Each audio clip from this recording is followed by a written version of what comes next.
Hello there! At dahil natapos na natin yung part 1, syempre itutuloy natin yung part 2 at samahan nyo ako dahil pupunta tayo sa MW Siniloan. Yeah, bring you up.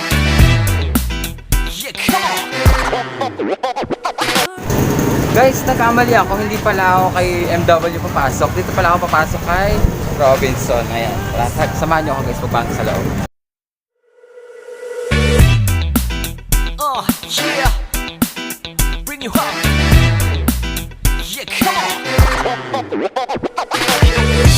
그랬던 나를 와바뀌게 한 건 너.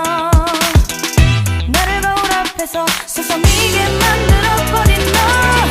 예전엔 화장도 안 하고 대충 입던 나인데 이젠 어울리는 옷에 Unfortunately guys, hindi ako nakapag-video sa loob kasi bawal daw yung camera. Bawal daw kuha ng video sa loob. Kaya lilipat tayo ng ibang outlet. Baka tuluyan akong pumunta sa MW. Doon na lang ako magbibideo. Doon na lang ako kuha ng video para may upload ako mamaya para sa part 2 ng aking ginawang vlog kanina. Guys, nandito naman ako ngayon kay iMall Pami. Kasi unfortunately sa kabilang store hindi ako pinapasok. Bibili naman ako, pero kung makikita nyo sa aking background kung ano yung store na pinasukan ko kanina, malalaman nyo kung saan yun. Kaya ngayon nandito naman ako kay...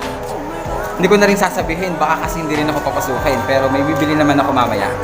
Papakita ko sa inyo sa loob kung makakapasok ako sa entrance ni Pure Gold. Hindi ko lang kung ako makakabili doon ako. Pagay mo na kasi na.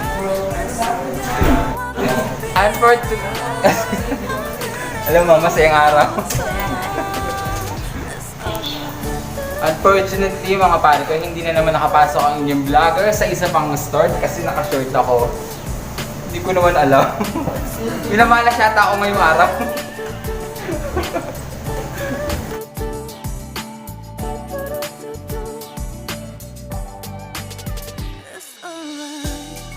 Dahil hindi nila ako pinapasok sa grocery store ay dito na lang ako papasok. Ayan. Magpapagupit na lang ako ng buhok, mga lintik. Kaya panoorin nyo na lang yung gagawin nila sa akin mamaya. 이런 사랑하지 않을래 내 맘도 무뎌져 가겠지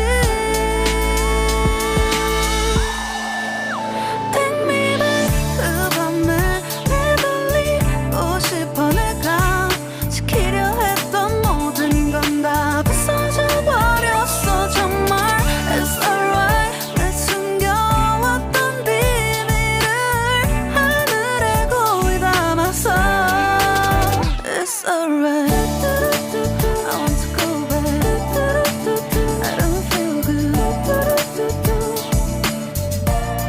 It's gonna be alright I want to know What did I do It's alright 바람이 불어온 그 밤에 Guys, totally I'm done. Look at my hair. Wala na yung dating mahabang buhok. Maigsi na siya. See you tomorrow. Pare ko, pauwi na po ako ngayon dahil unexpected experience po yung nangyari sa akin ngayong araw dahil hindi ako nakapasok sa dalawang grocery store. Kung makikita nyo po sa aking background kanina, hindi ko po intention na madama yung pangalan nyo o pasensya na po kayo doon. Kasi una, pagpasok ko sa loob ng grocery store, okay naman, nakakapag-video ako kasi hinabol po ako ng security guard kasi bawal daw po mag-video sa loob ng grocery store.